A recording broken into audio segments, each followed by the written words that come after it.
German shepherd pitbull को table के बीच फंसाकर उसकी जीभ में बम लगा देता है। बेचारे को जीभ बाहर ले जानी पड़ती है।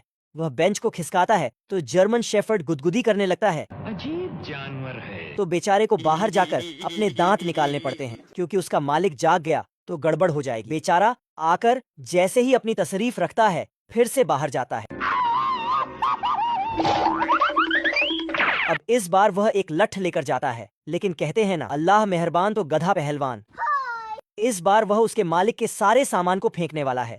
तो कुत्ता जहां से पकड़ सकता था वहां से सारा सामान पकड़ता है, फिर बाहर फेंकने जाता है और इधर वह कुंडी को गर्म कर देता है। रोम रोम भाइयों। वह फिर से अंदर आता है।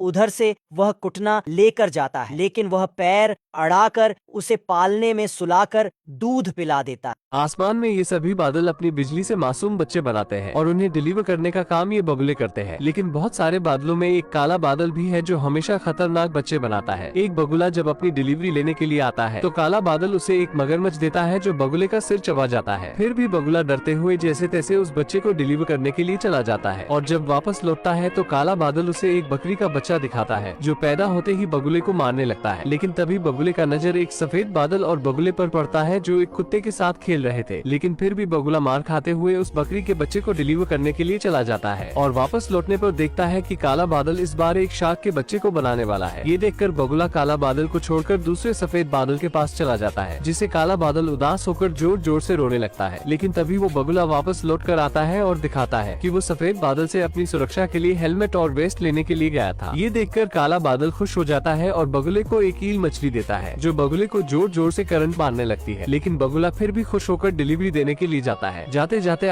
मैं आपको सिखाऊंगा पैसे कैसे कमाओगे, बोलो सुनना है। ये ग्रूट छोटे छोटे तिनकों से अपने लिए एक घर तैयार करता है।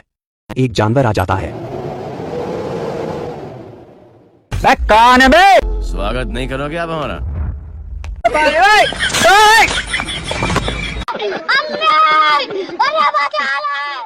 वो उसके घर को तोड़ने लगता है। तभी वहाँ एक चिड़िया आकर उस जानवर को उड़ा ले जाती है, लेकिन ग्रूट जोर जोर से लगता है। वो पत्थर के नीचे देखता है, कुछ कीड़े होते हैं। उन्हें देखकर वो कहता है, स्वागत नहीं करोगे आप हमारा? अंकल जी पानी पिला दीजिए। फिर वो फूंक मारकर उन्हें उड़ाने लगता है। मोगेम्बो खुश हुआ। कीड़े अपनी सुरक्षा के लिए टोप निकालकर ग्रूट गिर जाता है और उससे एक पत्ती टूटकर गिर जाती है। सारे कीड़े खुश होकर पत्ती तोड़ तोड़ कर खाने लगते हैं। वो उठकर उनके लिए ढेर सारे पत्ते तोड़कर ला रहा होता है, लेकिन उसका पैर कीड़ों पर पड़ जाता है। खत्म, bye bye, tata, good bye, गया।